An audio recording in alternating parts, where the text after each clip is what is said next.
Pessoal, hoje é um dia muito especial. Hoje é o primeiro programa que a gente está gravando de uma série que eu tenho certeza que, mais do que nada, ela vai marcar um tempo, vai marcar uma história muito bacana em toda a área cultural de Santa Catarina.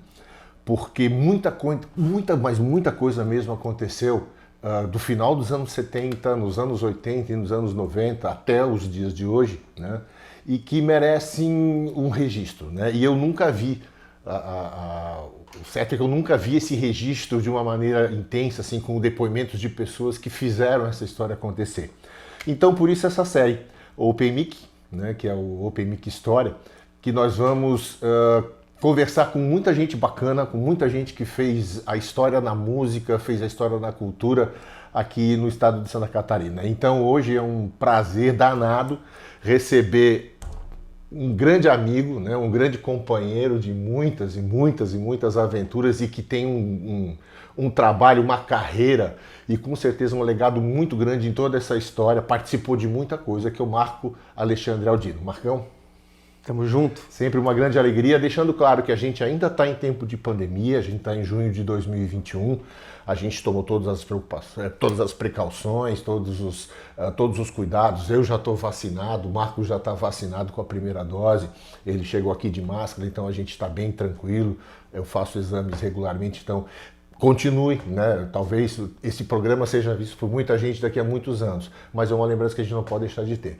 A gente, nesse momento, tem que pensar em primeiro lugar em se cuidar, tem que pensar na vida, tem que pensar no próximo, né? E não deixar de tomar os devidos cuidados, tá? Então, para quem for assistir esse programa logo, maravilha, né? Agora, para quem for assistir no futuro, fica a lembrança de que nesse momento, nesse dia, as pessoas com consciência, com iluminação, elas tentaram cuidar de si e tentar cuidar dos outros. Mas vamos falar de coisa bacana?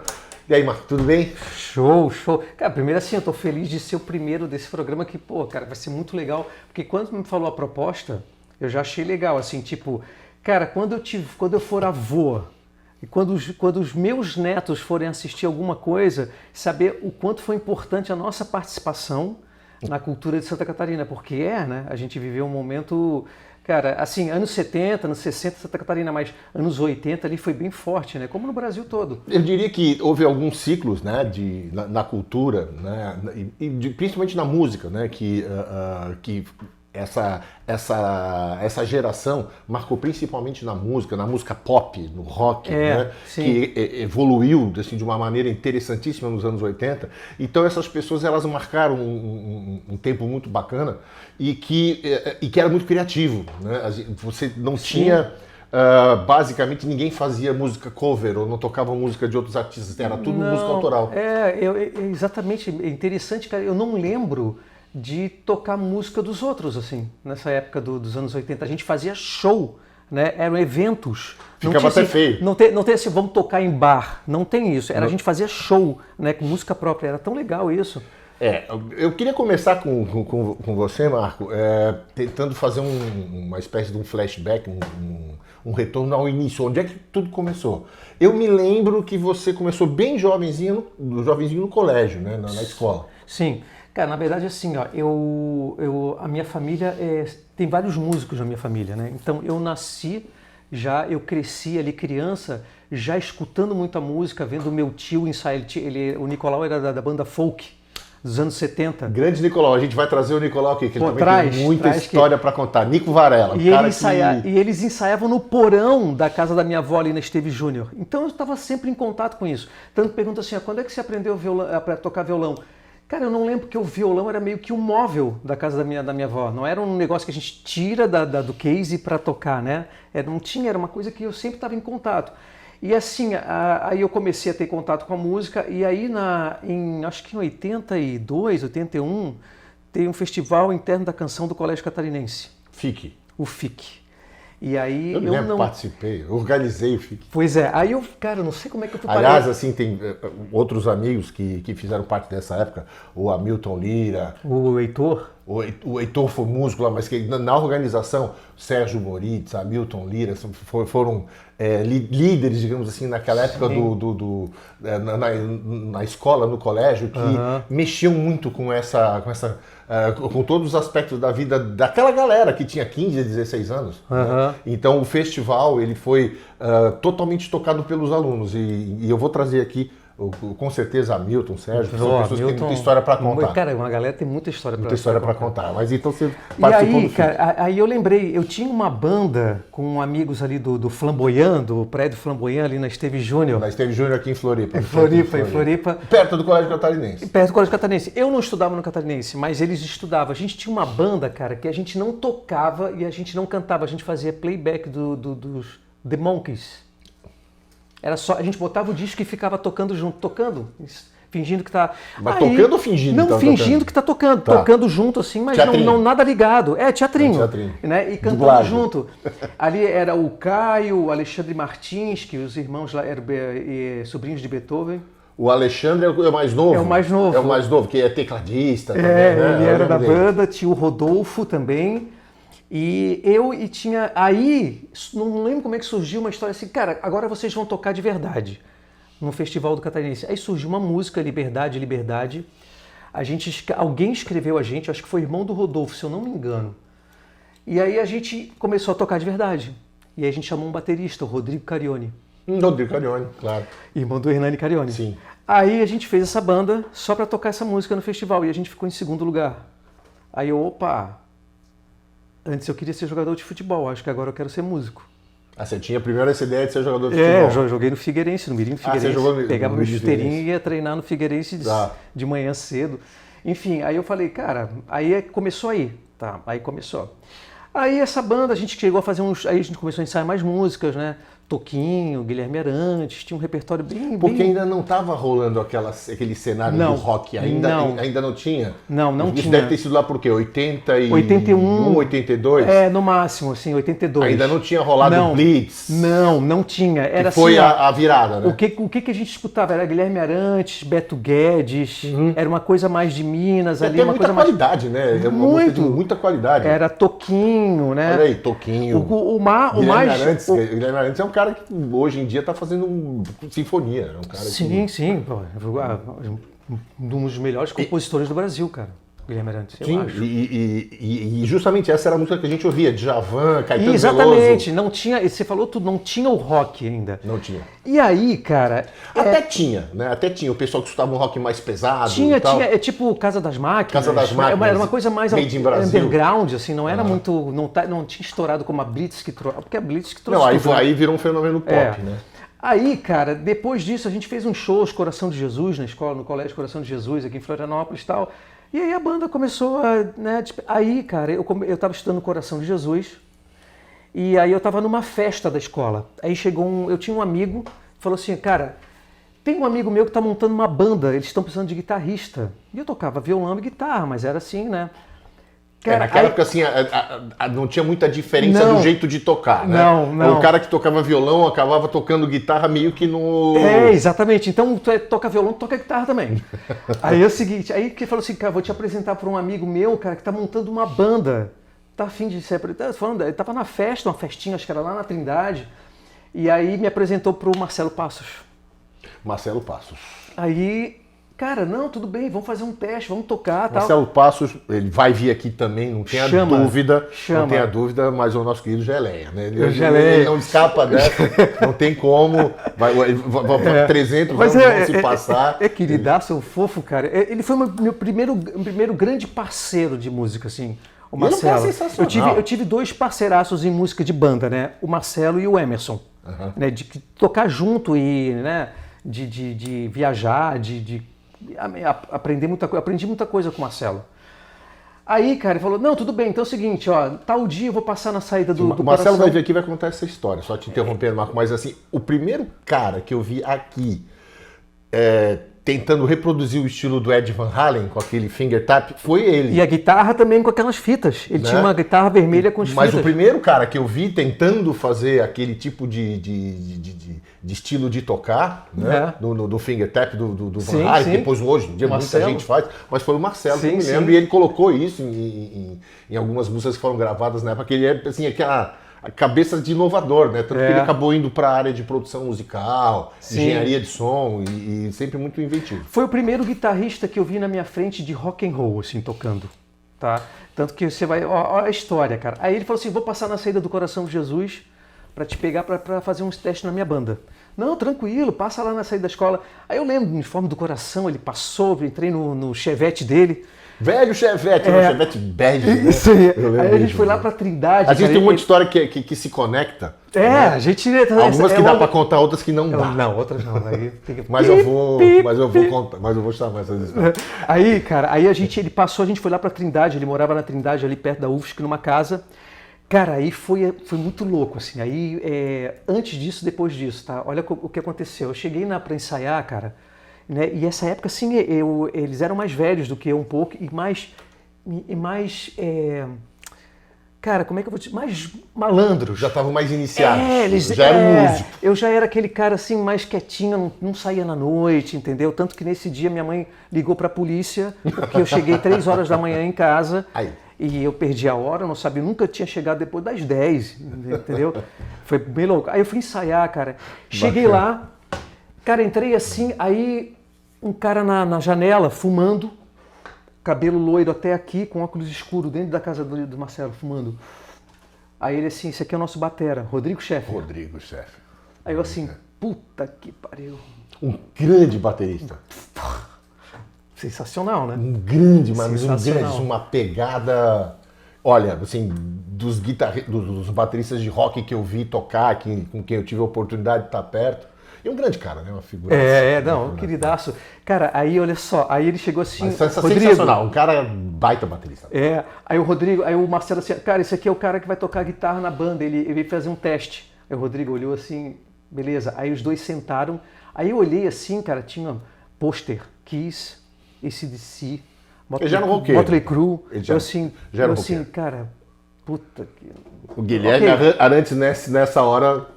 Aí o Marcelo pegou a guitarra, deu pra mim assim, toca uma música aí. Ai, meu Deus. Aí assim, numa folha qualquer, eu desenho um sol amarelo.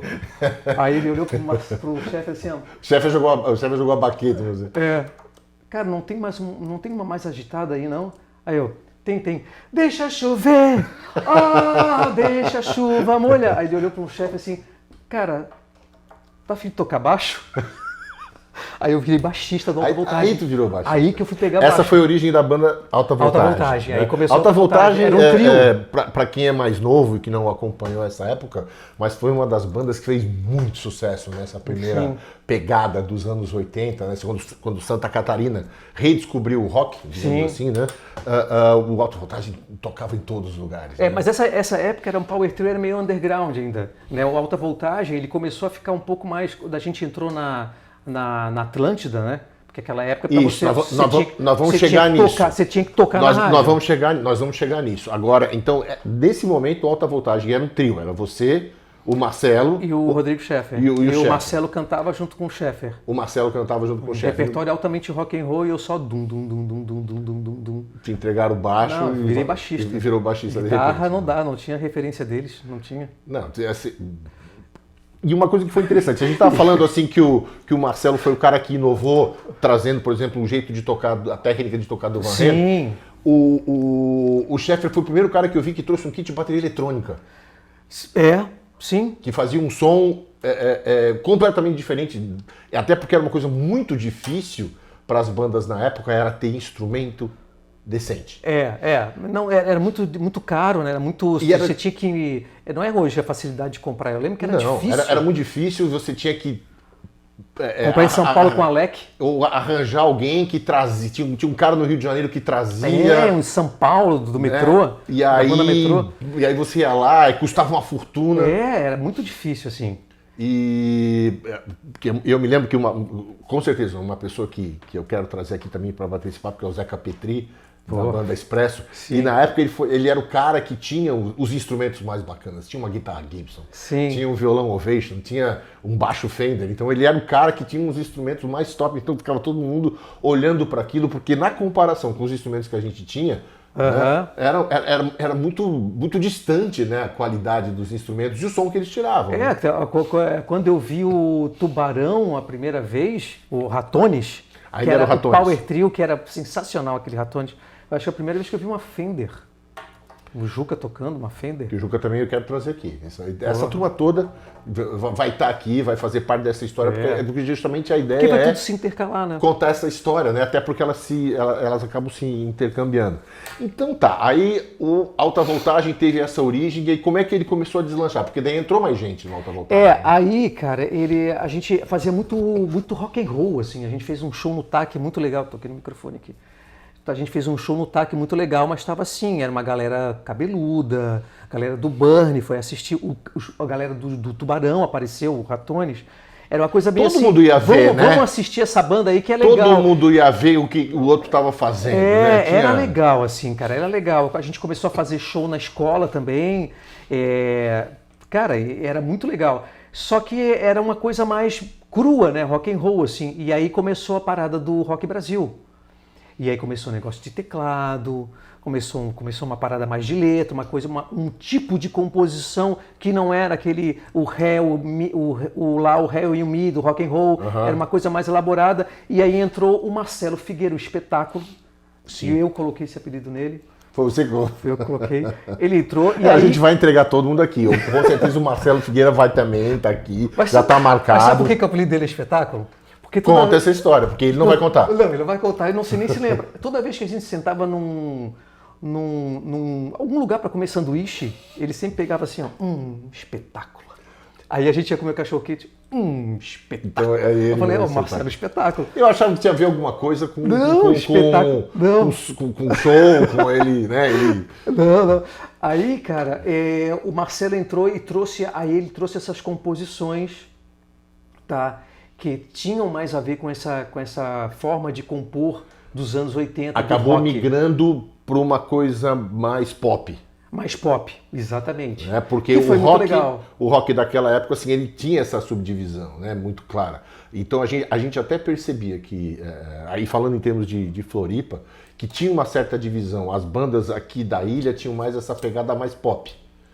Alta Voltagem, depois teve Objeto de Prazer, o próprio Anonimato, que foi a banda que eu integrei naquela época. Era tudo com uma pegada mais pop. Mas tinha algumas bandas muito boas no continente, que era Tempera, que era Burn, que eram bandas que tocavam quase metal. Eles era um hard rock bem intenso, que foi a tua origem. Que foi a origem. Quer dizer, na verdade você veio de uma música bem mais MPB. eu fui... Aí migrou para um rock, só que era cru. Sim. Chegou a ser punk rock, não? Não chegou a ser punk rock tinha aquela banda Sangue Quente, que eu acho que eles representavam bem esse punk rock aí. Eu vi uma banda uma vez, num lugar que, infelizmente hoje, eu desconheço que esteja funcionando de alguma maneira, mas que era um lugar muito legal para fazer apresentações, que era o Teatro da Igrejinha da UFSC. A gente fez lá o Alta Voltagem. E eu assisti uma banda chamada... Meu Deus, era uma banda proto-punk, assim, eu vi coisas assim muito legais que eu ia atrás. Eu gostava de pegar e ia lá escondidinho e tal para ver como é que era. E tinha coisas muito interessantes, assim, diferentes, né? Guitarra com 4 cordas, não tinha nem 6 cordas. Eu acho que eu lembro do negócio assim, cara. Os caras tocavam com um instrumento com menos cordas. E fazia um som. Era a pegada deles. Eu lembro que era uma garota careca que tocava Era baixo. Mais atitude, assim, era muito atitude e fazia um som. Era atitude. Era legal. Rock and roll, né? Mas aí, e aí você falou, Mar, que de um determinado momento para frente teve uma circunstância que foi fundamental para as bandas dessa época, que foi a Rádio Atlântida. A Atlântida SC era um momento durante o dia que sempre tocava uma banda daqui. E naquela época, cara, hoje você coloca música na internet, né? Eu acho muito legal a internet hoje porque você consegue divulgar tua música para o mundo inteiro. Mas naquela época, cara, o buraco era lá embaixo. Para você tocar na rádio, você tinha que ser aprovado pela rádio. A rádio, você tinha que ficar esperando lá, era sempre 15 para uma, 15 para as 2. Porra, tocou! Aprovaram! E Era- aí você conseguia tocar. É fundamental falar disso, tá? Porque como a mídia era completamente diferente, Completamente. tinha a Rádio Itapema, que tocava uma música mais... Elite, mais um pouco requintada. mais elaborada, mais Mais- requintada, uma MPB, música internacional mais requintada. Tinha Antena 1, que vinha uma programação de fora, mas basicamente era a mesma música, as mesmas músicas continuam tocando na Antena 1, não mudou, o perfil não mudou. Tinha as rádios mais populares, né, que tocavam sertanejo, tocavam músicas de cunho mais popular, mas a Atlântida, que era uma rádio pop, né, ela adotou as bandas daqui. Então você chegava lá com a fitinha, né? Chegava lá, será que dá para tocar nossa música? E de fato, eles Tinha que ter um mínimo de qualidade tinha que ali, ter né? qualidade e eles... E a emissora, isso aí não tem outra explicação. Isso foi a decisão dos caras que tocavam a rádio mesmo. Sim, tinha um critério lá, não era... Porque não tinha nenhum objetivo comercial naquilo. Não tinha. Mas foi uma super ajuda pra gente, né? Não, quem tocava na rádio fazia show. Sim, aí tinha um segundo passo. Você conseguiu tocar na Atlântida FM, uhul. Agora vamos tentar entrar no 1º de maio, que era o show Nos eventos que da a RBS. emissora, a RBS fazia na época, era 7 de setembro e 1º de maio. Que era assim, cara, agora sim. A gente Porque era um show conseguiu. para 20 mil pessoas. Pô, era sensacional, né? O som era bom, porque você tinha a possibilidade de tocar com uma boa equipe de som. A né, gente que era por tempo. a gente vai ter essas imagens, Divulgação. a gente vai ter esses registros e a gente vai mostrar aqui, né? Imagens dessa época que tem gente que tem gente que ainda tem, e a gente vai mostrar aqui no programa, porque é muito legal, principalmente as novas gerações. Seu filho talvez nunca tenha visto. Não, às Né? vezes ele vê umas coisas minhas, caramba, pai. Assim, o que era isso? Então, e era show para 20 mil pessoas, assim, Cara, shows gigantes, com uma tremenda de uma estrutura. Então fala agora, aí o Alta Voltagem acabou se tornando uma banda com uma pegada radiofônica. Radiofônica. Né? Assim, começou a ter digamos assim, começou a ter fãs até. Começou a ter fãs, Começou sim. a ter fãs, pessoas que Sim, seguiam. shows lotados, a gente não fazia show vazio, era show sempre entulhado de gente. Aonde que o Alta Voltagem tocava? Cara, a gente tocava no estado todo, né? A gente viajava. Não lembro quem fechava esse show, a gente estava sempre viajando.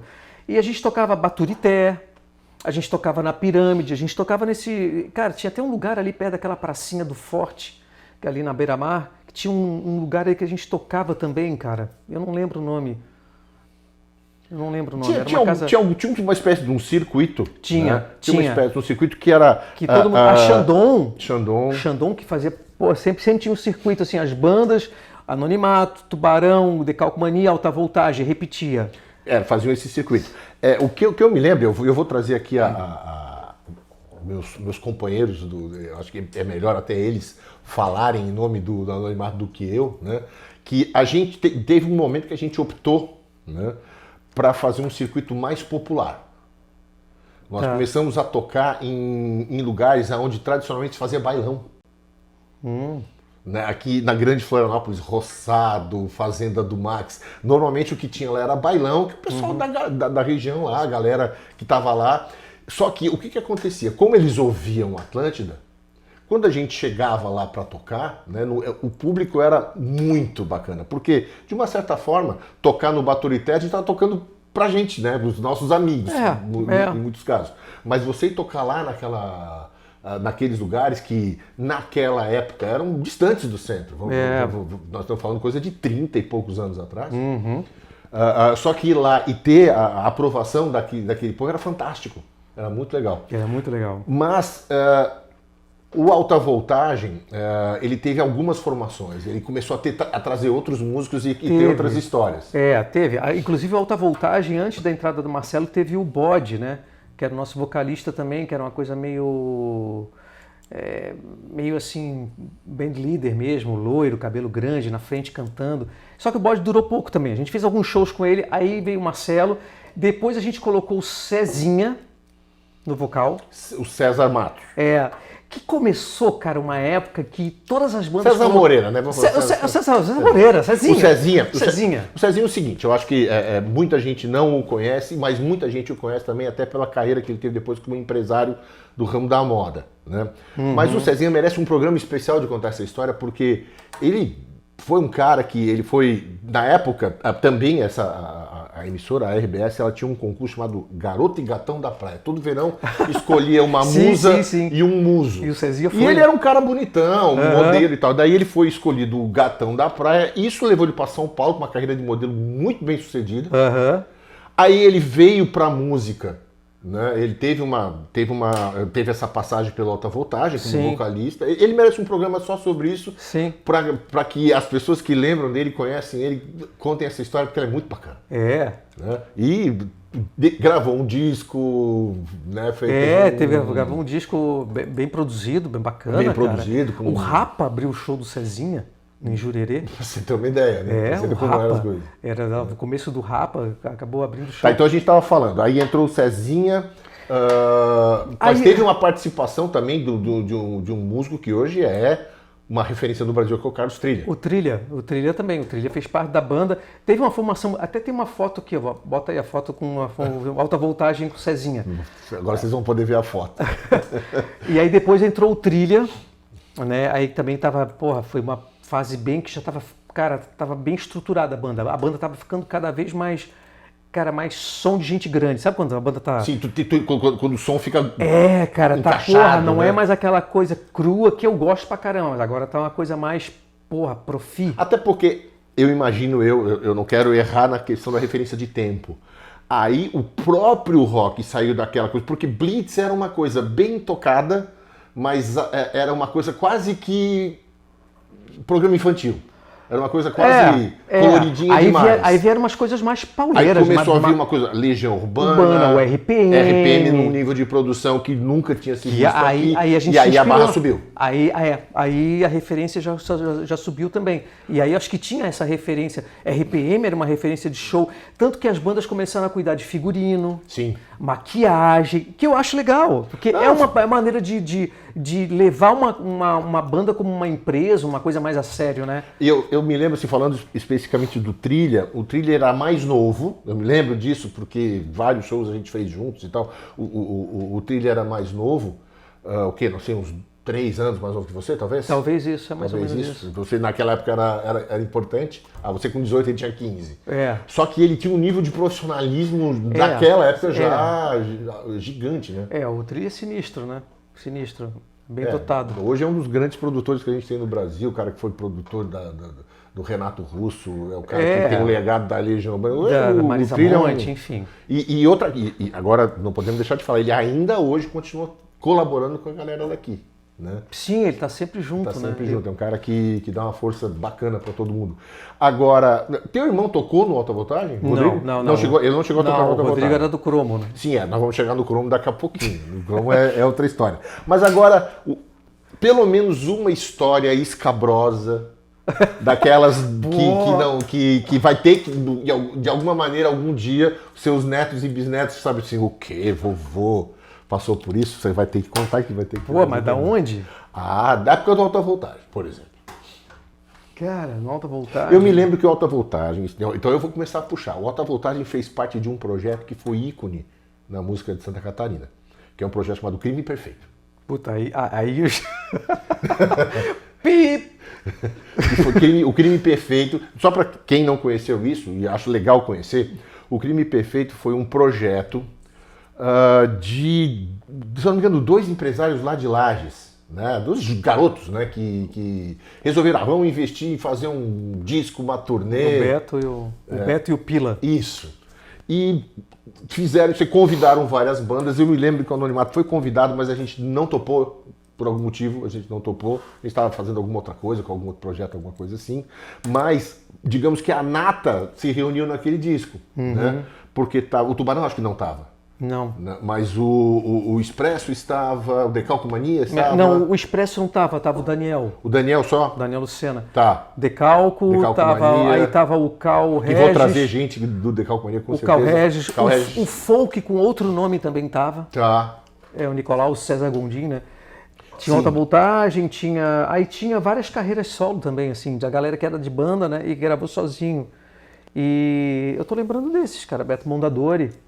Mas teve uma turnê gigante. Sim, foi uma turnê. Cara, muito legal. Eu lembro que eu era o único menor de idade, né? E eu tinha que ter autorização para viajar. Ah, você era menor de idade? Hein? Era menor de idade. E eu tava, cara, e aí eu tive que negociar, porque eu ia ter muita turnê, muita viagem, negociar com a minha família, porque eu tinha que estudar, né? Sim. Então eu falei assim, cara, eu quero, eu gosto disso, eu amo, eu quero viver isso aí, né? E aí eu faltei aula pra caraca, faltei aula pra caraca. Não tinha e como aí, não, mas eu precisava da autorização para Aham. viajar, então foi um momento Tinha que mostrar complicado. papelzinho. Tinha que viajar com papelzinho para o ônibus no caminho, né? Era um ônibus com todas as bandas. Aham. Pô, a gente viajou muito, cara. E tem muitas, cara, assim, tem histórias desde histórias assim de hotel, de bagunça de hotel. Mas eu não lembro nenhuma assim, cara. Eu não lembro de muitas histórias com banda, eu lembro mais histórias particulares com a galera, né? Tipo, cara, jogar calcinha, né? Já tocando e a calcinha, rolou uma calcinha no chão. Pô, de onde veio essa Mas calcinha? isso eu acho que assim, para uma garotada que tinha 16, 17, 18, 19, 20 anos, isso aí era uma coisa que, caramba, nunca ninguém ia imaginar acontecer. Né? Um fenômeno de popularidade. Tudo bem que era uma coisa restrita dentro de Santa Catarina e tal, a gente sabe disso, né? Ninguém tinha direito de subir a cabeça. Mas era uma coisa muito impactante, né? Para um garoto, de repente você tá... eu digo porque aconteceu comigo, né? De você estar chegando no posto de gasolina e as pessoas conhecerem você. Eu passava ali na Felipe Schmidt, no calçadão, o Marco Alexandre, Marco Aldino, o Marco da banda. Tinha isso, tinha muita coisa.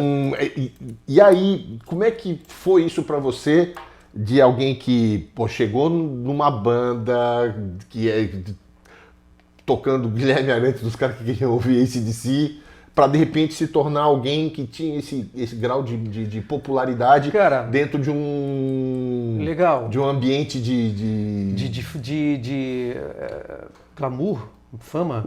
Uma coisa assim, restrita, dentro do... Cara, é legal tocar nesse assunto, porque assim, cara, eu sempre fui um garoto tímido e inseguro na adolescência. Eu sempre fui muito tímido e inseguro. Na escola eu tinha poucos amigos, eu era um cara mais calado, esquisito, né? Sofria bullying, ninguém me dava porrada. Então eu tinha uma coisa assim, cara, que quando eu entrei no Alta Voltagem, eu era o único cara do colégio Coração de Jesus que tinha uma banda e de rock. Muda e os tudo. Caras eram mais velhos e os caras eram mal encarados. Então assim, mudou, entendeu? Porra, cara, não pra você, né? Não toca nesse cara. Então, a música, cara, essa coisa da fama, ela me ajudou também a me descobrir, cara, né? Porque eu acho que se não fosse a arte na minha vida, eu não sei o que eu seria. Porque eu sempre fui muito esquisito, cara. Eu sempre fui muito tímido, assim, eu não falava, ficava vermelho, sabe? Era difícil chegar em namorada, cara. Tanto que os meninos falavam, cara, não vai chegar na menina, não para de te olhar. Eu nem notava. Porque eu não tinha nem coragem de olhar para as mulheres. Depois eu virei o contrário, né? 880. Mas assim... Virar o contrário, cuidado que você está falando. Então assim, cara, eu tratei isso como uma salvação, assim, um momento importante da minha vida. Eu ganhei um reconhecimento que eu precisava. Aí eu comecei a me descobrir, cara. Eu comecei a descobrir os meus amigos, a minha tribo, né, que eu não era esquisito, cara. Tinha uma galera que era assim também. Eu acho que a cabeça do artista... Quando é que começou a coisa do compositor, de compor? Porque até então você não compunha as músicas. Tá, eu vou lançar então Você vai trazer o Marcelo Figueira aqui? Sem dúvida. Então eu vou lançar aqui. A primeira música que eu fiz foi a primeira música do Alta Voltagem que tocou na rádio, Última Noite. E o Marcelo diz que é dele. Não é. Ele arrumou um pouquinho a música, mas não mudou nenhuma palavra. Tá, Marcelo? Não adianta falar aqui que é tua, porque essa música é minha.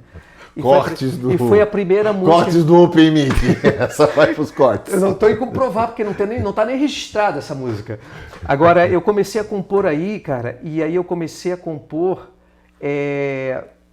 quando eu estava com banda, assim, eu nunca consegui... Era difícil colocar uma música minha, cara. Por quê? Porque pro Marcelo, pro Andrei do Cromo, a minha música era samba. E pra MPB, a minha música era rock. Por quê? Porque eu sempre tive uma pegada de swingada na guitarra. E isso não era comum nos anos 80. Bon Jovi. Cara, pega todas as bandas dos anos 80 aí, elas não tinham. Tanto que a primeira vez que eu ouvi Lenny Kravitz na MTV, eu falei assim, ó, puta, cara, o cara toca assim, é assim, ó, que eu quero fazer. Eu me identifiquei muito com o Lenny Kravitz por causa disso. Porque não tinha. Uma pegada talvez negra, funkeada. Eu tocava sempre assim, guitarra distorcida e assim. E, cara, eu lembro uma vez o Andrei falando isso pra mim. Cara, isso é samba. Samba do Jorge Ben. Talvez isso. Né? E não era por mal que falava. Não. Mas era uma coisa que eu não conseguia compor para as bandas porque eu tinha uma pegada assim. Né? Era sempre muito engraçado, assim. E aí eu comecei a compor, cara, mais no Rio de Janeiro, quando eu fui morar lá. Então agora nós vamos pegar essa parte, porque aí o Alta Voltagem, em determinado momento, ele se transformou numa outra coisa, porque houve uma divisão, ele virou uma banda chamada Tiamat. Sim. Né? O Tiamat, na verdade, era o Alta Voltagem 2.0, de uma certa forma. O Tiamat, eu não lembro o que aconteceu, a gente se separou, aí eu não sei, é coisa de banda, né, cara? Não, isso... Eu nem lembro, cara, nem lembro. Aí, mas o que foi importante que eu me lembro, assim, eu sou meio que bom de memória dessas coisas que aconteciam, não com os detalhes internos.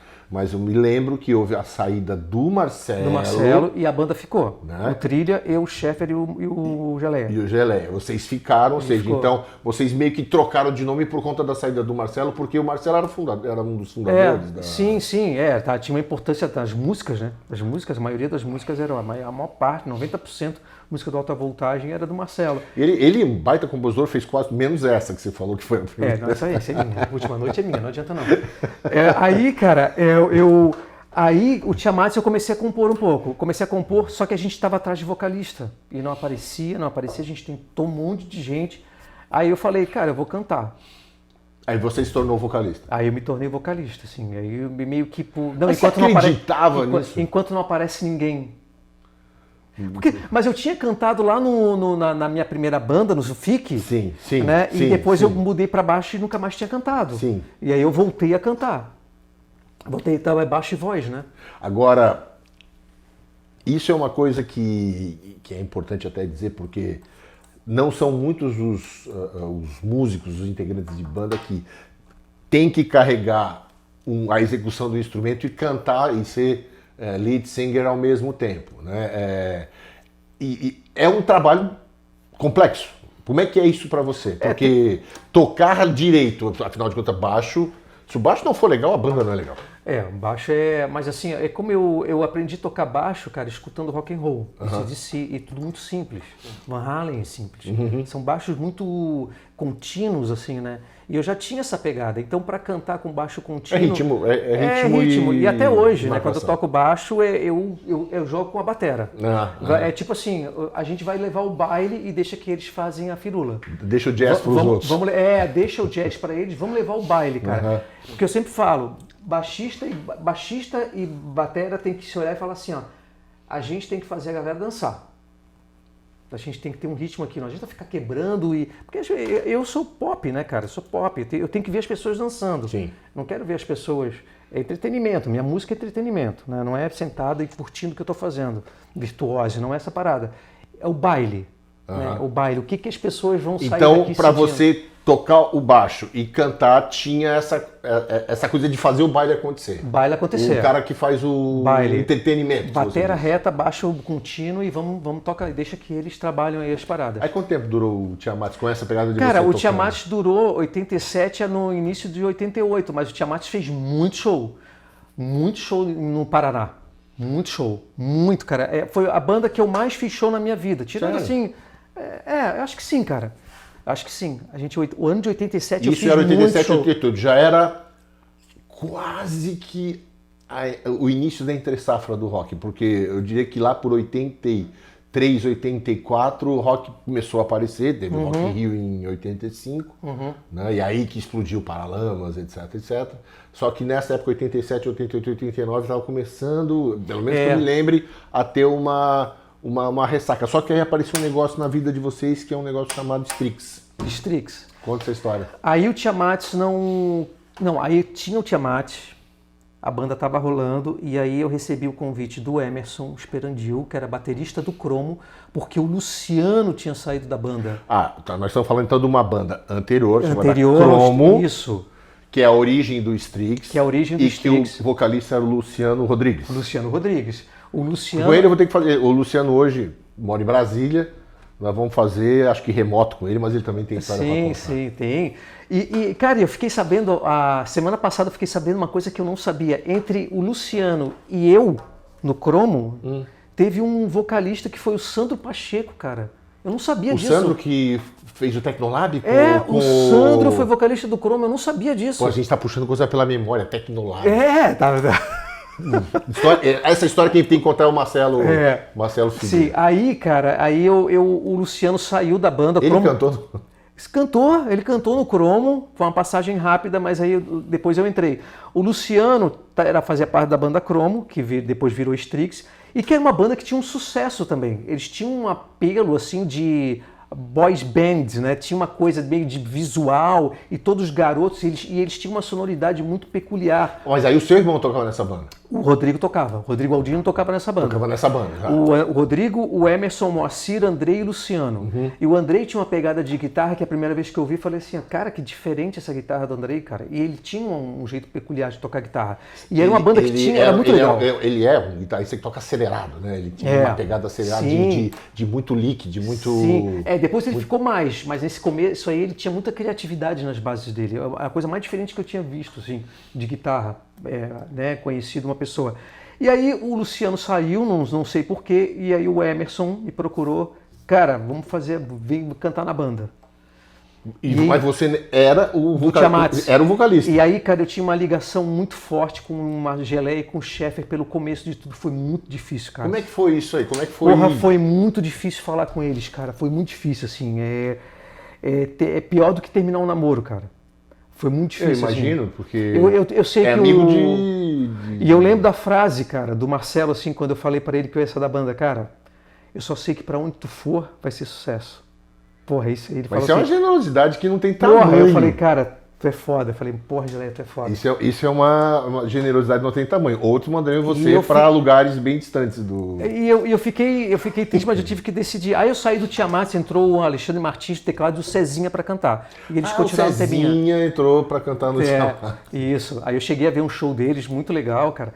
Só que eu já estava no Cromo. E o Cromo, cara, eu vi como uma proposta que eu poderia, pelo papo que eu tinha com o Emerson, de pela primeira vez fazer o que eu realmente queria, cara, ir embora pro Rio de Janeiro. Aí já estava presente essa coisa de querer ir embora daqui. Já. Foi um motivo que eu aceitei. Mas eu achava, assim, eu me lembro que alguns shows do Cromo eu acompanhei, em alguns a gente até tocou juntos, teve situações onde isso aconteceu, que o som do Cromo era mais pesadinho do que o...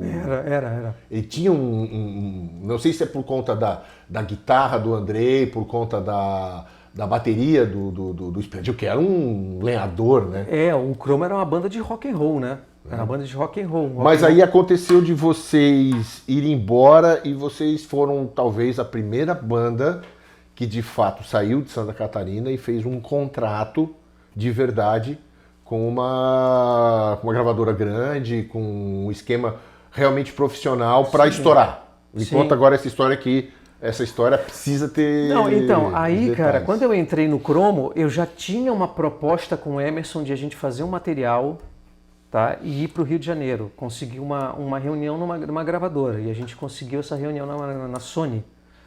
E aí a gente... investiu ali a gente investiu numa demo, gravou umas músicas, já fez umas fotos bacanas. E a gente Mas meio cara coragem, né? Cara coragem. A gente tinha uma reunião, a gente conseguiu uma reunião através de uma pessoa influente numa gravadora, que era CBS, não era Sony ainda, era CBS. Virou Sony depois. 90. Né? Aí, cara, a gente chegou com esse material e de cara o cara olhou e gostou. Gostou muito, assim, gostou, vocês tocam e tal. E aí começou uma negociação, cara, levou assim, era final de 89 isso, né? 89, a gente foi várias vezes para o Rio, aí não, vem aqui que a gente vai conversar de novo e tal. E aí em algum momento rolou o contrato, no início de 90, um pouquinho antes do plano Collor. Um pouquinho depois a gente estava ferrado.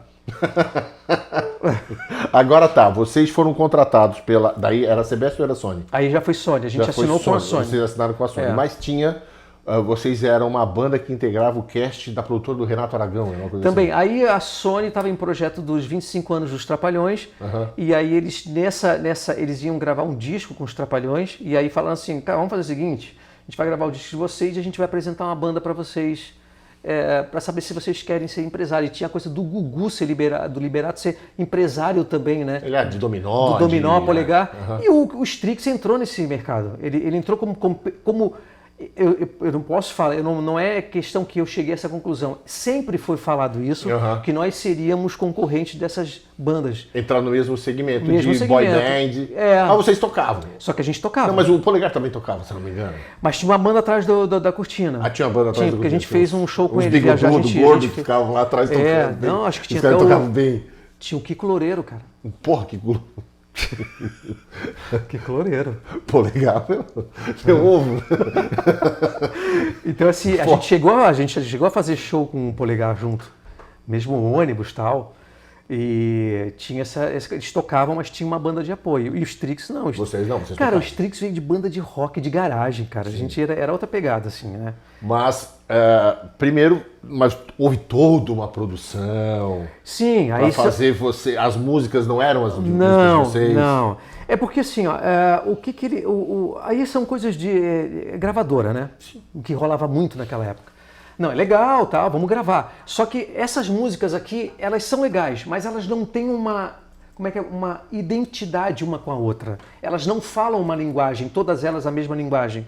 E isso é importante para uma gravadora. Na verdade, o que eles queriam é que vocês fossem uma banda que, minha visão, Marco, que ia impactar com o público das meninas, né? Assim como o Polegar.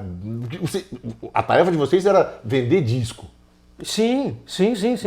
Né? Então eles não estavam muito preocupados com a realização artística de vocês. Não, e eu tinha consciência disso. Então, olha, é jogar o jogo. Sim. Né? Como é que foi isso primeiro?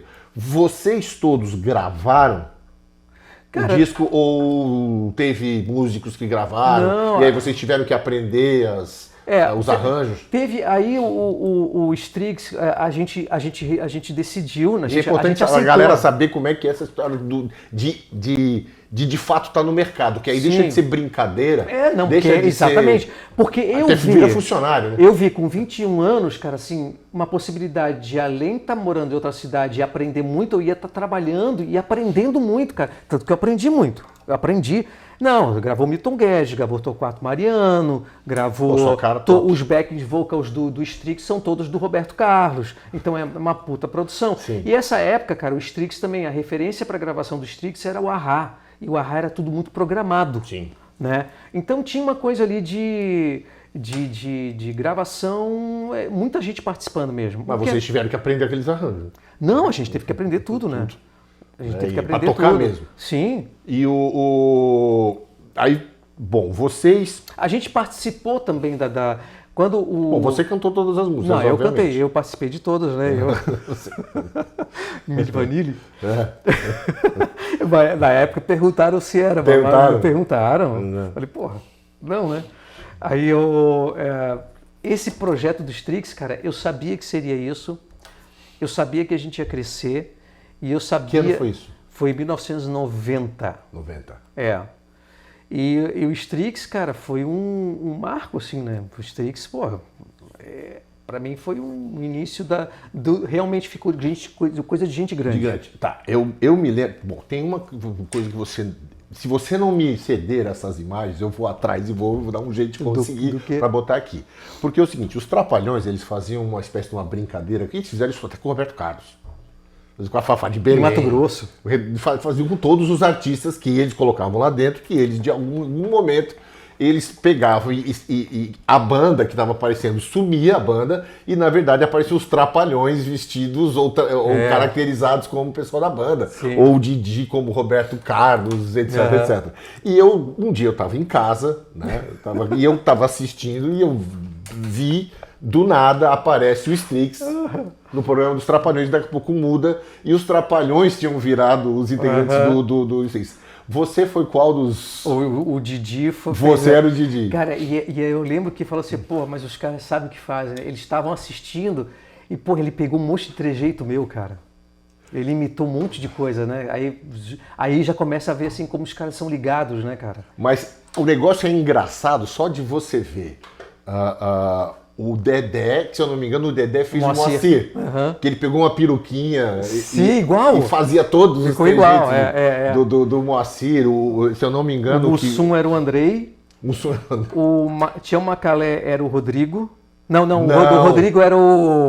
Sheffer. O Esperandil. O Esperandil era o Tio Macalé. Era a Vera Verão, era o Rodrigo. Cara, eles botaram a mesma roupa. Cara, muito legal. Aquilo ali, eu vou botar aqui. Vou dar um jeito de colocar aqui. Eu tenho isso. Isso é fantástico, é uma das coisas mais legais. Só que aí começa aquela história. Vocês começam a aparecer em Trapalhões, vocês aparecerem em Xuxa, vocês aparecerem em Angélica, vocês aparecerem em Maravilha, Maravilha, vocês aparecerem em todos Fora esses os programas que eram só no Rio, né? Raul G, vocês apareceram em todos esses programas, que era o circuito que todas as bandas famosas, ou que estavam em gravador, que estavam vendendo, vocês tinham música em novela, vocês tinham música em novela. Tá, e aí, como é que a cabeça de vocês lidou com isso?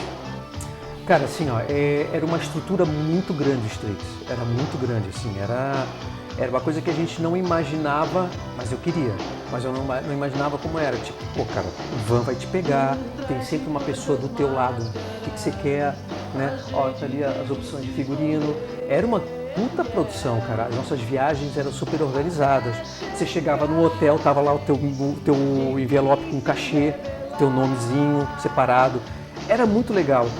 Mas cara, é muito. Eu não sei, essa questão da cabeça, cara. Agora me deu até não sei o que falar sobre isso, assim, porque eu acho que. Mas não pegou igual pra todo mundo? Não pegou. Não pegou igual? Não pegou. Não dá porque são pessoas diferentes. Normal. Alguns absorvem, processam isso de um jeito. Por mais que a gente tivesse ali uma pessoa mais velha que nos orientasse, né, tinha um empresário, as cabeças diferentes, assim. Eu sempre fui um cara muito ativo. Então eu estava no Rio, na banda, eu tinha um grupo de teatro já, né? Eu já tinha vários amigos, eu mal ficava em casa, então eu era muito ativo, quero viver isso aqui tudo, né?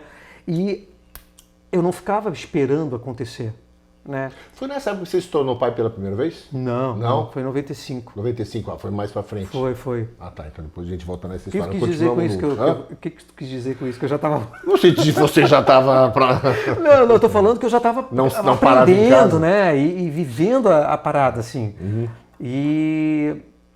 Mas eu não sei, eu sei falar por mim, né? Eu não sei falar pela cabeça de cada um. Eu não sei também se o Strix bateu da mesma maneira que bateu para mim como uma grande oportunidade na minha vida. Não sei se bateu também para a cabeça dos outros integrantes. Porque teve uma hora que acabou. Acabou. Assim, o produto vendeu tanto, mas aí eu... E foi muito louco, assim, cara, porque eu comecei a perceber, olha só, a gente recebia um cronograma, né? O que a gente ia fazer? Viagens, programas, compromissos, ensaios, a gente sempre recebia no início da semana, tudo muito organizado. E aí, cara, eu vi umas paradas caindo. E assim, foi desmarcado. Eu fui lá na Sony. É uma questão de investimento, né? Eu fui lá na Sony sozinho, marquei uma reunião com o Bruno, que era do jurídico, que era um cara que eu mais me dava ali, que eu tinha acesso mais, né? Bruno, o que está acontecendo, cara? Assim, eu sei que alguma coisa está acontecendo. Tem um monte de coisa desmarcada. Desmarcou uma turnê, desmarcou programa, desmarcou ensaio. Aí ele falou, cara, o que ele me falou é que estava mudando toda a direção da Sony. Quem tinha contratado a gente estava indo para a Sony do México e que não sabia como é que ia ficar a nossa situação ali dentro. Acendeu a luzinha. Hã? Acendeu a luzinha. Aí eu falei, cara, eu sabia que tinha alguma coisa acontecendo. Não, e tem uma... Só que a gente ainda fez muita coisa depois, porque o nome estava forte, né? Mas aí eu comecei a sentir que alguma coisa ia acontecer. Não, até porque, de uma certa forma, como era uma banda que... é até legal para quem tem esse sonho, né? Com certeza muita gente vai ver a gente aqui, são pessoas que hoje estão tentando escrever sua música, publicar música no Spotify da vida. Sim. E que essa é uma... esse é um funil muito grande, a boca é muito grande para entrar, mas muito estreita para sair. Sai muito pouca gente disso. Então tem gente que fica feliz em ter um sucesso regional, como a maior parte de nós teve, e alguns poucos, foi o caso de vocês, conseguiram atingir um patamar de nacionalmente, num país como o Brasil, ter notoriedade, ter reconhecimento. Mas aí entra o meu lado um pouco também de provocador. Não era uma banda com a personalidade de vocês. Não era. Tanto que era depois... um produto. Uhum. Era um produto. Era um produto. Né? E esse produto podia dar certo, podia não dar certo, e vocês eram... Sim. Ó, pessoal, obrigado. Exatamente. Né? E a gente acabou, porque era um produto, exatamente. Mas eu tinha marcado um show... Prazo de validade, iogurte. Eu tinha marcado um show, cara, no Jazz Mania pro Strix. Jazz Mania é a casa do Rio de Janeiro. Do Rio de Janeiro, Eu assisti show do Torquato Mariano lá. Sim. Não, eu vi a Cor do Som, vi Paulinho Mosca. Então eu marquei um show do Strix. Eu marquei, porque eu conhecia o Luciano Bahia. Como eu te quero. Esse é o compositor dessa música. Ele fazia eventos, e eu fiquei amigo dele, eu acho que por causa do Vitor Chicre. E eu fechei um show do Strix no Jazz Mania. Acabou a banda, os caras voltaram para Floripa e eu tinha essa data. E os Strix não fez. Aí poderia ser aqui poderia ser um novo começo da banda. Só que então, a galera voltou. Pois é. Aí vocês receberam uma notícia, tipo, olha, o pessoal terminou. Tem que entregar o apartamento, aquelas coisas todas. Então exatamente. A turma pegou assim, não vamos ficar, vamos voltar. Vamos voltar, Todo mundo veio embora, menos você. Eu vou ficar. E aí o Luciano falou assim, cara, não vou desmarcar essa data não. Monta uma banda, faz o teu show solo. Foi que aí começou.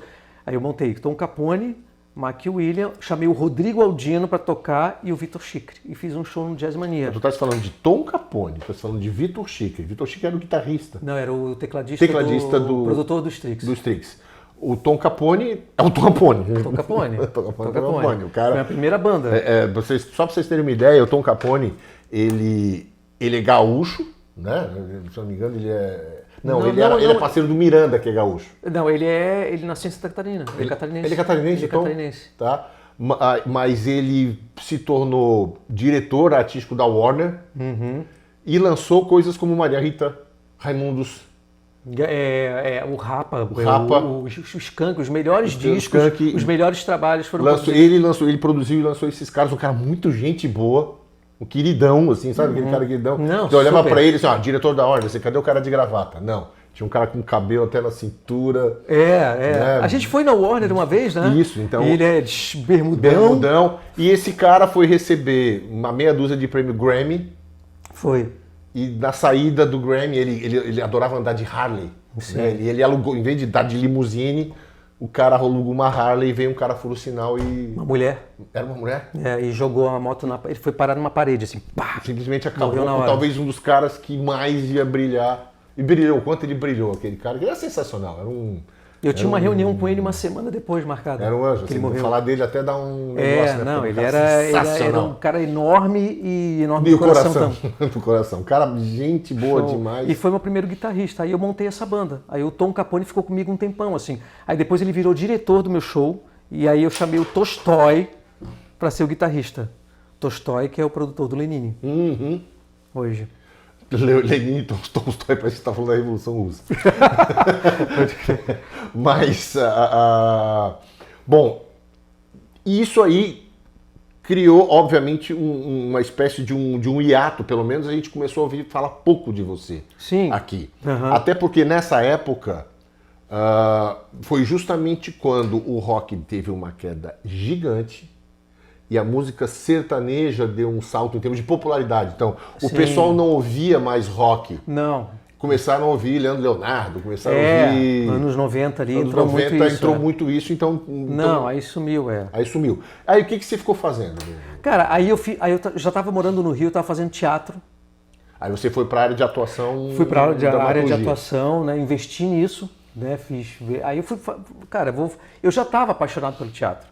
No Strix ali eu já tinha um trabalho de ator paralelo, né? Já tinha uma coisa assim. Eu até hoje, cara, na minha estreia no teatro, na peça Porto Belo Belo, foi lá o Wolf Maia, surgiu um convite para eu fazer o Blue Jeans. Sim, que todo mundo saiu daquele Blue Jeans, Fábio Assunção e tal. E aí teve esse convite e eu falei, cara, eu não posso porque eu tenho um monte de show marcado com a minha banda. Eu só vou fazer essa temporada Essa da peça banda chamava... Como chamava? Era a banda Vini? Não, Strix. Tá falando do Strix. Não, mas quando saiu, veio todo mundo embora, continuou sendo Strix? Não, ficou Marco Vini. Marco Vini. Marco Vini. É a origem da banda Vini que você teve depois? Exatamente. Tá. Agora, de onde veio Vini, não lembro, cara. Não lembro. Eu acho que tinha alguma coisa com o Marco Alexandre Aldino, da Sony, eu não quis mexer com isso, tinha contrato ainda, não sei, não lembro. Alguém me falou alguma coisa e eu mudei. Aí eu já estava lá, e nessa época eu fiquei fazendo esses shows, né, com outras bandas, mais o circuito do Rio, toquei, cara, todos os lugares. Aí aquele circuito de Floripa eu fiz no Rio. Tá. Onde ia Paulinho Mosca, Pierre Aderne, a Marco também. Era uma galera assim que já era uma galera. Era meio que as bandas que tinham aqui. Aí você conseguia, mas aí você conseguia, sim, do ponto de vista de negócio, você conseguia se manter bem com essa atuação? Eu conseguia me manter. Porque essa coisa de artista solto, sim, independente é punk, mas eu conseguia, né? Sempre fui justinho, mas eu conseguia. Tava batalhando, né? Cara, e aí, 95, 94, 95, eu acho que daí eu montei a banda Vini. Que foi o momento que eu vim aqui pra Floripa, fiquei um tempo. Você trabalhou com ela aqui, né? Eu lembro que tinha a Clica Voigt. A Clica, a Cris, depois foi a Cris Vicenzi, o Murilo, o Rodrigo Serri. Rodrigo Serri, outro saudoso amigo, né? Que não tá mais com a gente aqui, né? Mas a banda Vini, assim, eu vi alguma coisa da banda Vini, mas aí eram todas músicas suas. E todas as músicas minhas eram uma coisa bem underground, uma coisa bem sem compromisso, era uma festa, né? A banda Vini era uma festa. Mas a banda Vini, com a Clica e com a Cris, veio de uma formação de Floripa, porque eu fiz vários shows no Rio com essa banda também, só os quatro. Eu, o Murilo, né? A gente tocou no... Murilo Valente? A gente tocou no Mistura Fina. Murilo Valente é um grande guitarrista, também quero trazer aqui, porque Murilo Valente foi desde banda de Nêutrons, se eu não me engano. Que era do Márcio Correia? Acho que, se eu não me engano, ele tocou nessas bandas, banda de Nêutrons, aí tocou de Calcomania. Murilo tem que vir aqui. Legal. Não sabia que tinha essa história toda para trás, mas eu acho que agora eu lembrei. Eu acho, porque eu tenho uma memória legal para esse tipo de coisa que sempre acompanhei, né?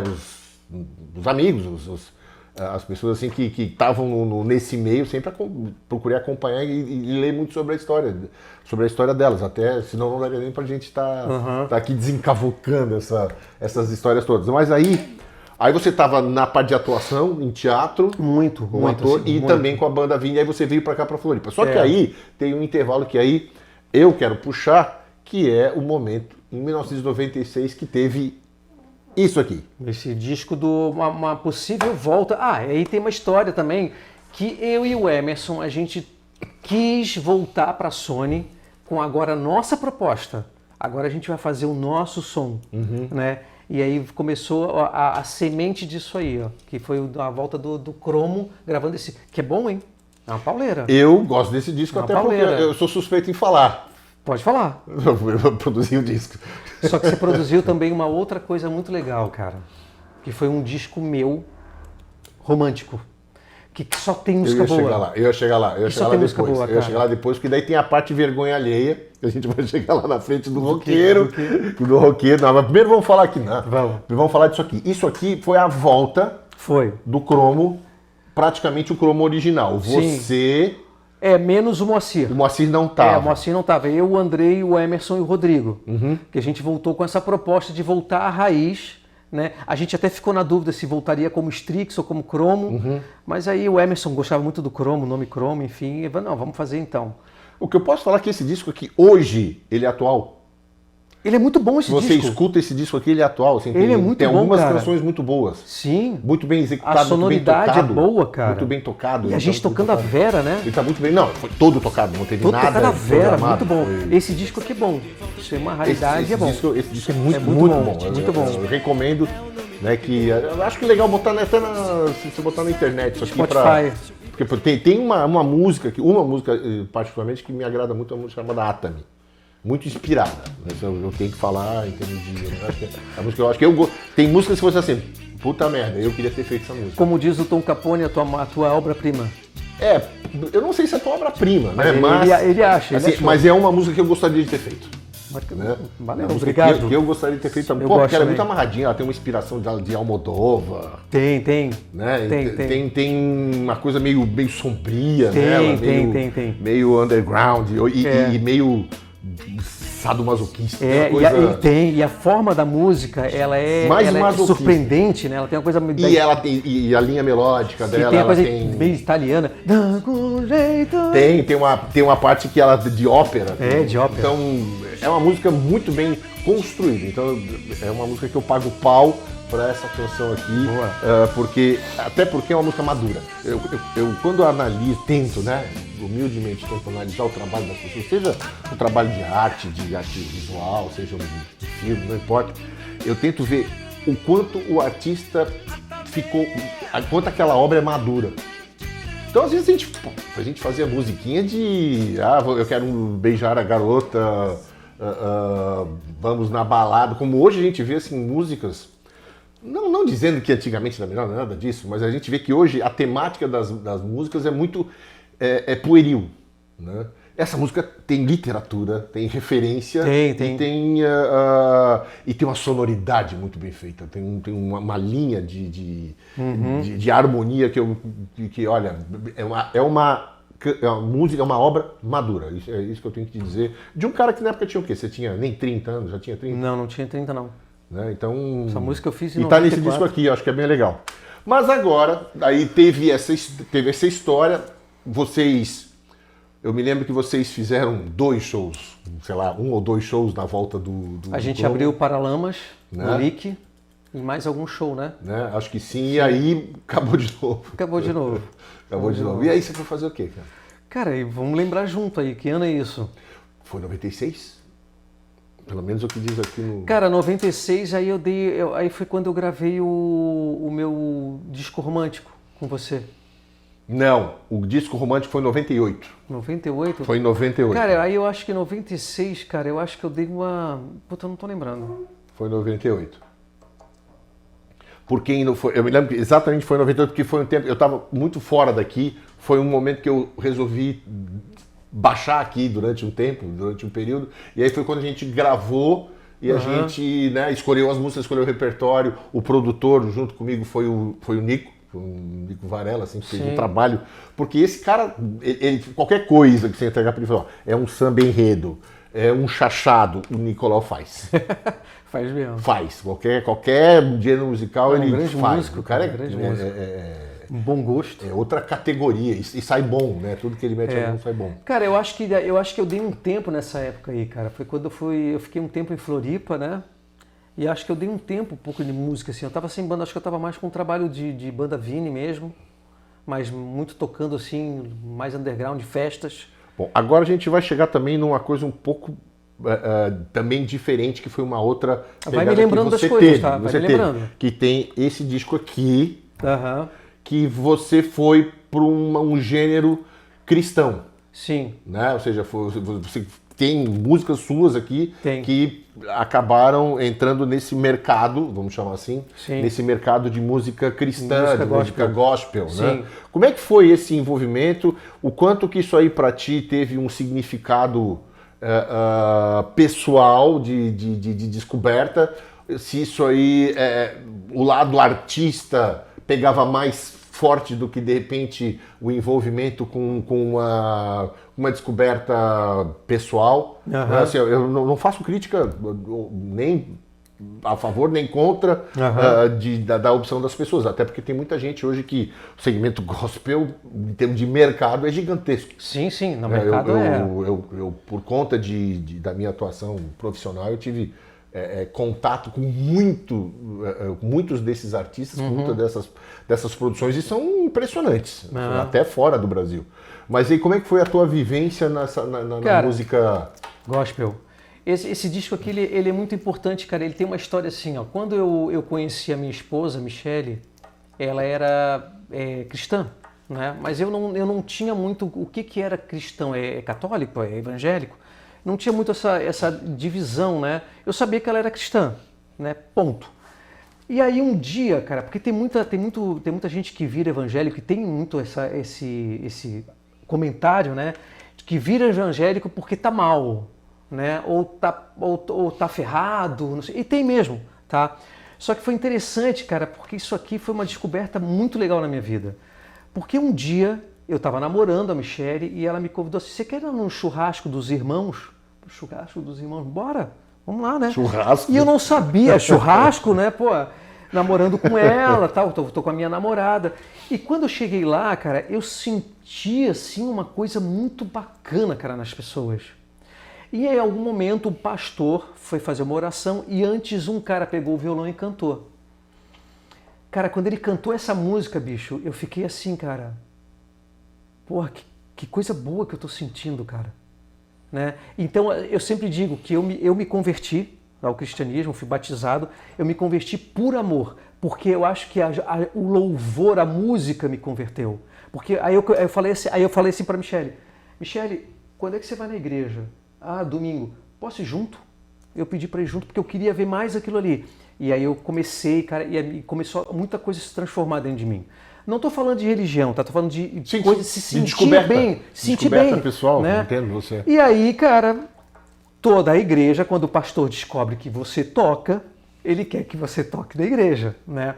E eu sempre, não, deixa eu ficar aqui quietinho, não, eu sou maldito, cara. Não, eu toco boate, eu toco cerveja, não, deixa eu ficar, não vou sujar ali, deixa aqui. Cara, aí eu fui, foi demorado, fui aos poucos, cara. Aí um dia eu tava já dentro da igreja. Aí eu fui para uma igreja maior, e nessa igreja maior era uma igreja que tinha um contrato com a MK, que é a maior gravadora gospel do Brasil. E aí ali eu mostrei música. E os caras, puta, essa música tem que entrar no disco. Entrou 3 músicas minhas no disco da igreja. E ali, cara, eu cantei para o maior público da minha vida, 125 mil pessoas na Quinta da Boa Vista. É muita gente. Eu cantei para 125 mil pessoas na Quinta da Boa Vista, fora toda a turnê. A gente falava, não é turnê, não é show, é saída. Todas as saídas que a gente fez pelo Rio de Janeiro, conheci muitas igrejas e foi tremendo, assim, cara, a experiência. Porque Deus, cara, Deus é uma experiência. Você pode ter uma experiência e não chamar de Deus, mas Deus é uma experiência que tem você com Ele e que é só tua. E é isso que eu tenho com Deus, é uma experiência que eu tive com Ele. Tipo assim, cara, eu tá cantando num lugar, a pessoa vem chorando, cara, Deus falou para vir aqui porque tinha um cara que ia estar vestido como você e ia falar o que eu precisava ouvir. E eu tinha falado uma coisa sobre família e que eu não sei porque que eu falei aquilo naquele dia. Inspirado falando sobre família. Muitas coisas aconteceram. São conexões, né? Conexões. Venham delas de onde vier. Você se abre e as coisas começam a chegar. E aí aí eu gravei esse disco aqui. Esse disco aqui, cara, esse disco aqui é uma história de um momento meu no Rio de Janeiro de conversão. É quase como se fosse uma oração minha e falando com Deus. Bacana. Esse disco aqui é mais espiritual do que um momento artístico meu. Eu quis gravar como tá aqui, senhora, a minha parte que tu me deu, eu volto, tanto que esse disco aqui eu distribuo, enfim, dou para as igrejas vender e faz o que quiser. Muito bacana, muito bacana. Cara, então agora voltando, aí você se desvinculou dessa carreira Tem uma história por trás disso também. Do quê? Do teu desligamento da tua carreira, vamos chamar assim, de músico gospel. Qual? Não tem história conectada com a tua participação num programa sim, não. Aí, vou pegar pesado. Porque, cara, ser humano, né? O ser humano é imperfeito. Ser humano é ser humano. Assim, eu tive um problema muito grave na igreja, onde eu fiz uma participação. Existe toda uma hierarquia dentro da igreja, né? As lideranças. Eu falei. São várias, né? São várias igrejas. São várias igrejas. Aí eu me dirigi à liderança e falei: olha, eu vou fazer uma participação numa minissérie da Globo, que não é uma minissérie, é um programa da Globo chamado Por Toda a Minha Vida, onde eu vou fazer o Ney Matogrosso. E eu sei como é que é dentro da igreja, eu já sei como é que funciona, e eu preciso estar falando isso para deixar a liderança que eu vou fazer, né? E tinha avisada, lá no texto... Né? A liderança está avisada que né? aquilo ia acontecer. Que não é uma coisa... Que era um trabalho para você. Claro, porra. Aí Comida na mesa. eu fiz, e quando foi ao ar, eu fui chamado para Você conversar. foi bom, né, Mato Grosso? Não, fui no Mato Grosso. O Mato Grosso. Aí eu fiz o Ney Mato Grosso, né? Por toda a minha vida eu fui chamado, quando foi ao ar, um mês depois, fui chamado na igreja para conversar. Como é que é? Convidado a ficar na cadeira. Saí do louvor, não pode mais estar lá cantando e tal. E eu me senti isso como um convite para sair, porque, cara, eu sou pai de família, eu tenho os meus filhos eu sou referência para os meus filhos, e eu estou de castigo porque eu trabalhei e eu fiz um homossexual. Não faz sentido, né? Não faz sentido. E eu não quero eu não quero passar isso.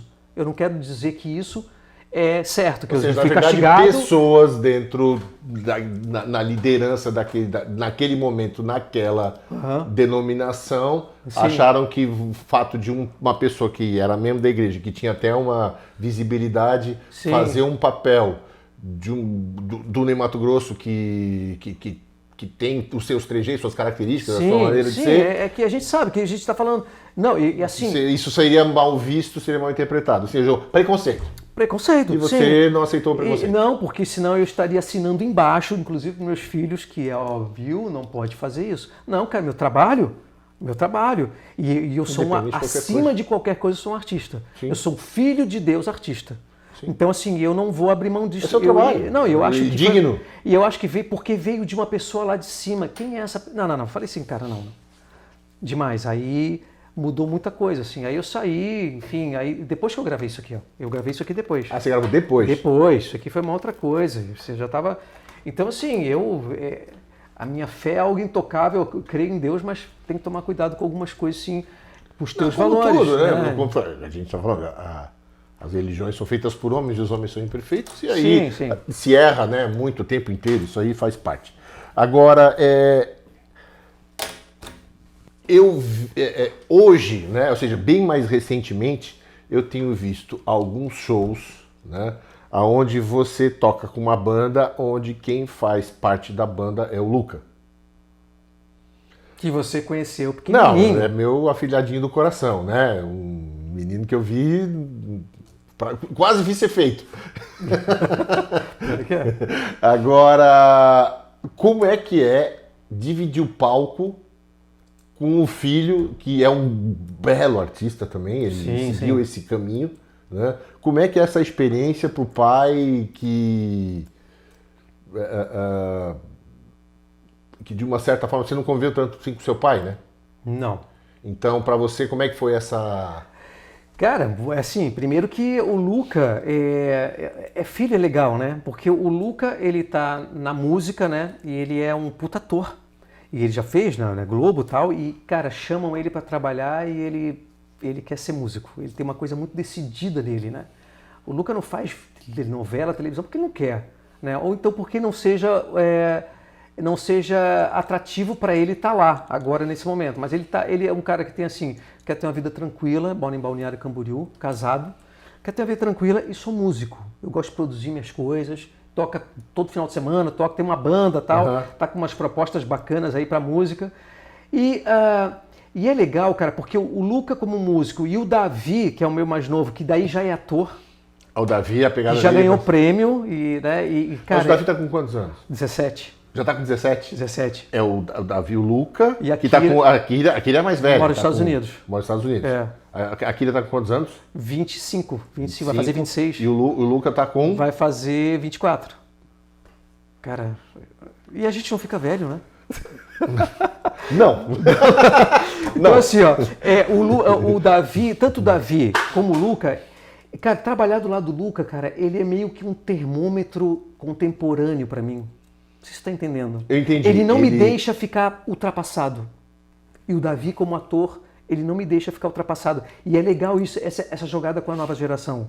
Né? Sabe aquela coisa assim, pai, isso aí não, cara. Porra, é mais legal assim. E às vezes ele me dirige. E funciona. Isso é legal. Então eu vejo o Luca porque você como... tá aberto, e você diz assim, não, na minha época... não, porque isso aí é ruim. O bom é Duran. É bom pra caraca, mas isso aí também é bom. E o Luca me mostra coisas boas, mostra as coisas novas, me dirige um pouco das coisas que eu faço e ele também aprende comigo. Então é uma troca. Ele tá comigo na banda, Cara, é uma segurança pra mim, porque ele é um puta músico, ele canta bem, toca bem, ele tem a mesma pegada que eu. Então, assim, aquele cara que a música que eu fiz, ele toca igual. Ele toca vai igual. entender. Ele vai entender, exatamente. Ele vai entender. E nada melhor do que isso, tu sabe, né? Não, mas... Quando tu faz uma música que tu não é do guitarrista que tu quer ver tocando igual, né? Então, assim, o Luca tem uma coisa de troca, tanto ele quanto o Davi também no lado de ator. Bom, agora a gente tá indo pra reta final, né? Pô, foi bom, hein? Não, tá sendo. Mas só que também vamos botar um pouquinho de fogo nisso daí, né? Eia! Não vai ficar uma coisa muito... Tá tudo certo, né? Tá tudo muito lindo. É. Mas, cara, eu vou lançar algumas perguntinhas pra você assim e você vai ter que, sem pensar muito, né? De todas as bandas que você tocou, qual que foi a mais legal de tocar? Banda Vini. Banda Vini. A mais legal foi a Banda Vini. Banda Vini. Por quê? Cara, porque era foda, assim, a gente era ensaio, não precisava ter ensaio, a gente olhava um pro outro, Serri, Rodrigo, Murilo, e a música saía, e como eu imaginava, e eu só cantava, não tocava, e era muito legal, cara, Banda Vini. Daquela época dos anos 80, qual era a tua banda favorita? Da época daquele cenário dos anos 80, de todas aquelas bandas ali. Mas a banda daqui? É. De Floripa? É. O Tubarão. Tubarão. Por quê? Cara, porque eu acho Tubarão... Tudo é bom, cara. Eu acho a postura deles, o Juca é bom, é tudo feitinho. O Juca tem uma postura profissional, os instrumentos são legais, os caras são bonitões, eu acho legal. Eu nunca me esqueço, a primeira vez que eu vi o Tubarão foi num show... que até uma coincidência, era um evento no ginásio do Colégio Catarinense que eles trouxeram o Mário Gomes. Ah, eu lembro, eu tava lá. Né? O Mário Gomes. Né? E aí tinha uma apresentação do Expresso, mas o Expresso na época estava um pouco... tava naquela época que estava assim, o Zeca Petri, tinha deixado de ser Expresso Rural e tava um pop, mas eles não sabiam fazer bem aquilo, né? Uma banda incrível, espetacular, a banda Expresso é icônica. Mas aquele meio não era o deles, de fazer um popzinho de tênis All-Star. Aquilo não era para eles. Então não tava legal. E o Decalcomania tava numa fase bem complexa, assim, não tava... Aquilo do começo deles, que foi Que é bem legal. Que foi um estouro. Eles foram um estouro. E tinham 2 ou 3 músicas muito boas, mas aí já não estavam tão bem. E daí, de repente, entra o Tubarão. Os caras bonitos, saradão, tocando Fender Telecaster, o Deca pulando com aquele baixo pra lá e pra cá. É referência. Eles quebrando tudo. Então, uma banda que assim, era Rolling Stones. Cara, e tinha uma coisa assim... O Guido, uma baita presença de palco, o Guido Mike, uma baita presença de palco. O Guido ali do vocal... essa galera, a gente vai quem quiser vai vir aqui. O Guido e o Ida, aquela formação que tinha o Guido e o Ida, né, fora o Juca, o Deca e o Nari, porra, aquela banda ali era... Aquela banda era Rolling Stones. Não, sim, e tinha uma coisas intocáveis, assim, eles eram uma coisa meio exclusiva, assim, eles eram chiques. O Tubarão é chique. Eu não estou muito fora assim, da tua opinião. Realmente era uma das forças daquele momento, assim, foi impactante, né? Porque eu vi, naquele momento, era a coisa mais rock and roll que apareceu naquela circunstância. Depois teve adaptações, mudanças, etc, gravaram. E, cara, qual foi o momento mais constrangedor para você no palco, na música?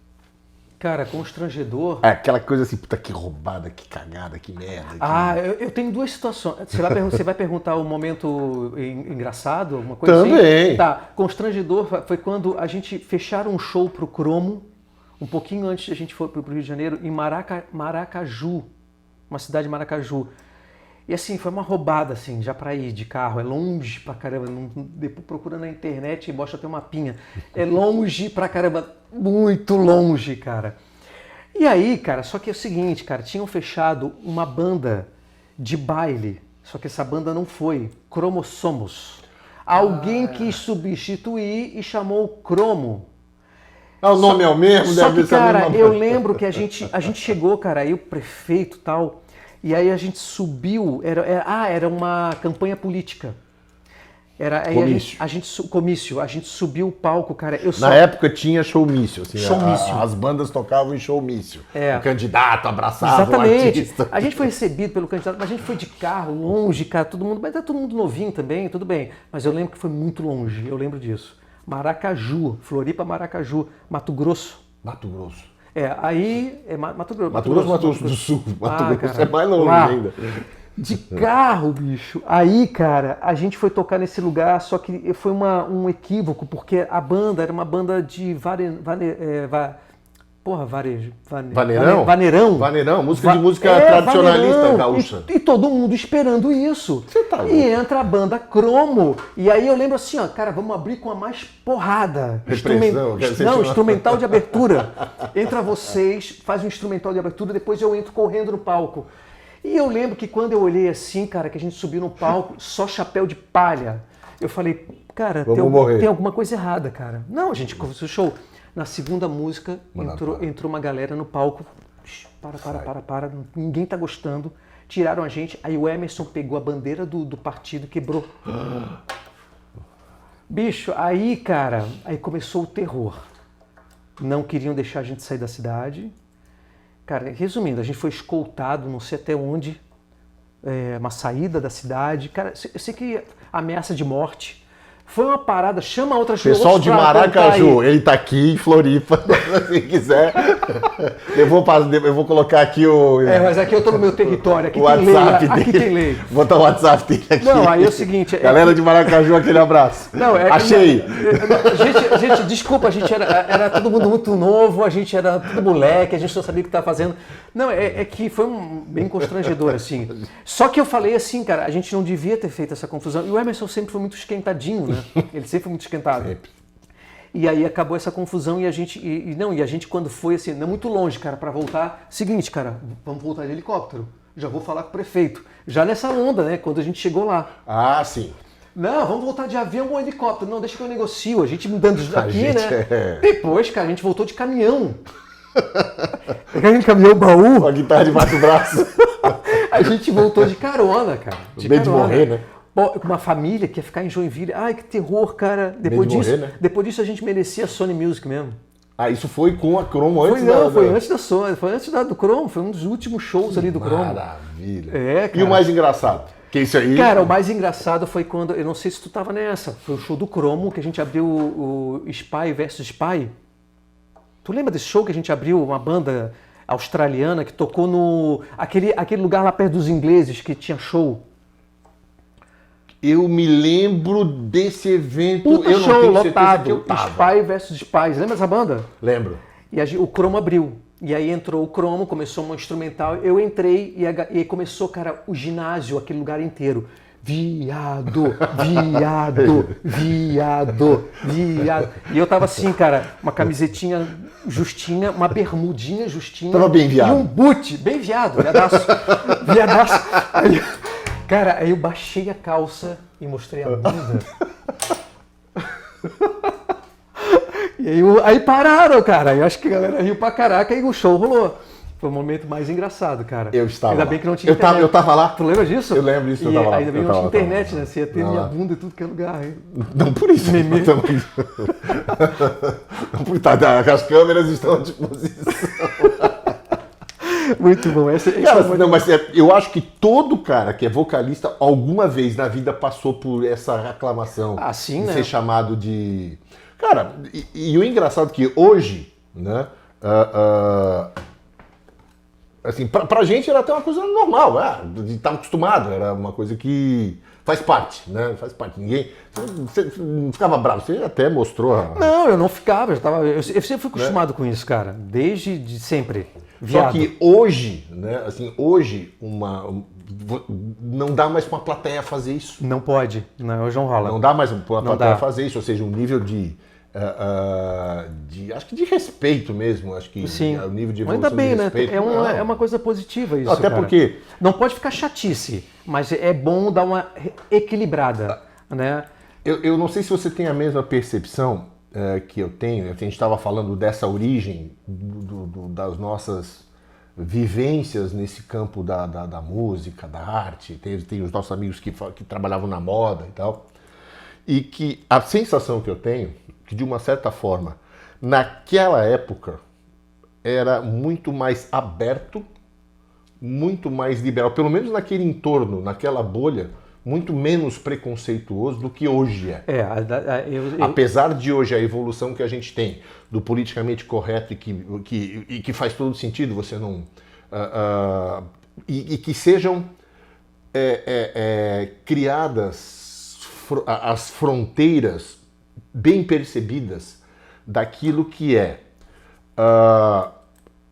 entre amigos uma brincadeira, o que pode, né, entre amigos uma brincadeira, há amigos que se conhecem, se falam, se gostam e que se respeitam mais que brincam um com o outro, ou seja, o campo da brincadeira onde não há ofensa, o campo da ofensa e do desrespeito, né, ou seja, onde uma pessoa que seja tratada por um termo que ela vai considerar ofensivo, tem que estar claro que isso não pode. A pessoa vai se sentir ofendida. Então, pô, se alguém comete esse deslize por algum engano ou por achar que está brincando, peça desculpas e não repita aquilo.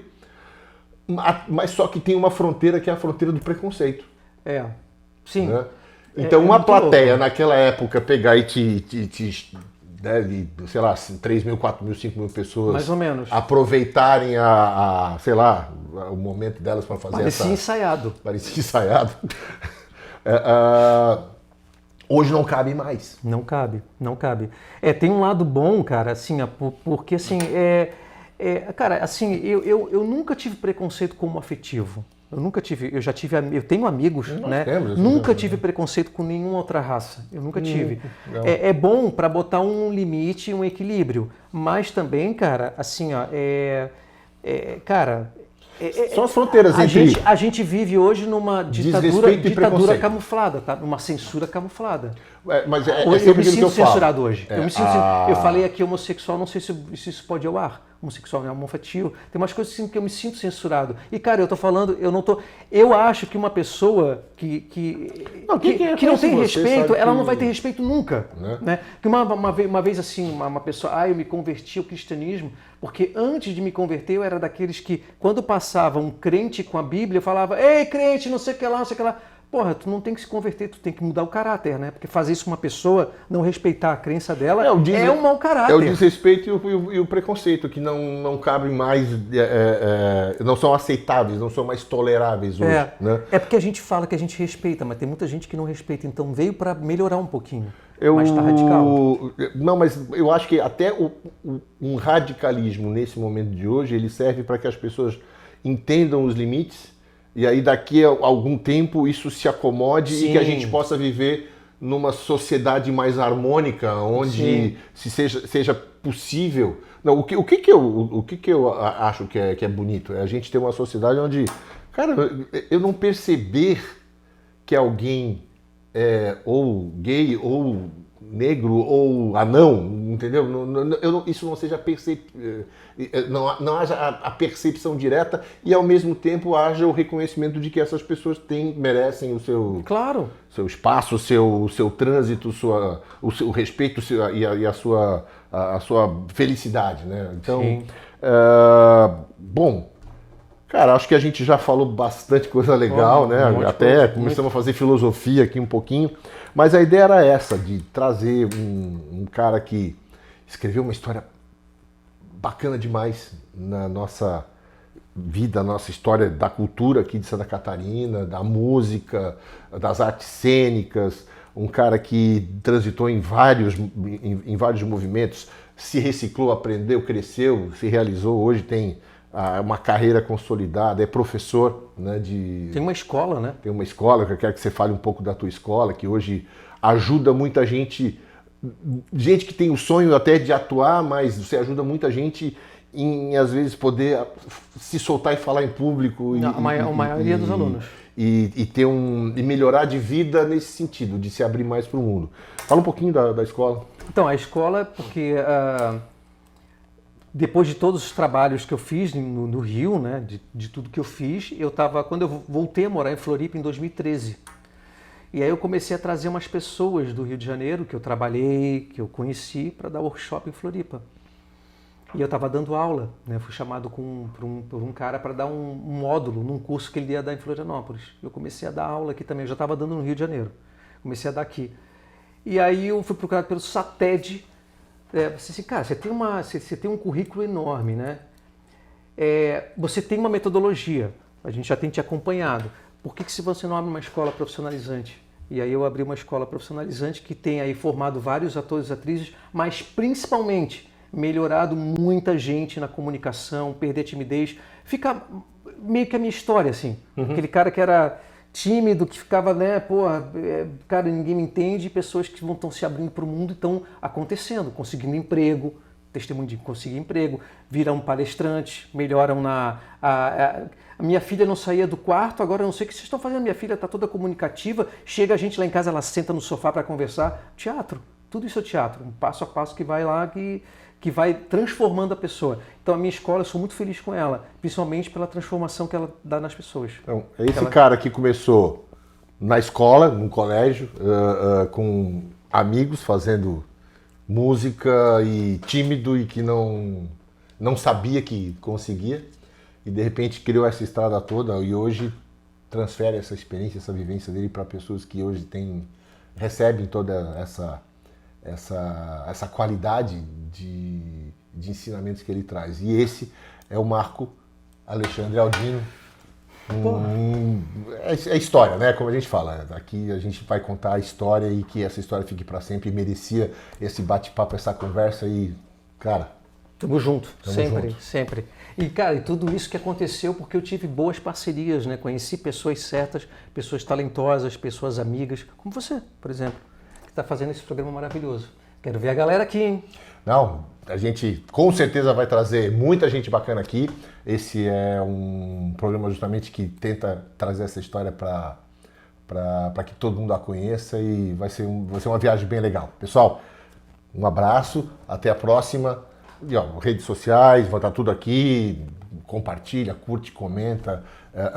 Esteja junto com a gente aqui porque essa história é bacana, merece ser contada e a gente conta com vocês. Um abraço, rock and roll.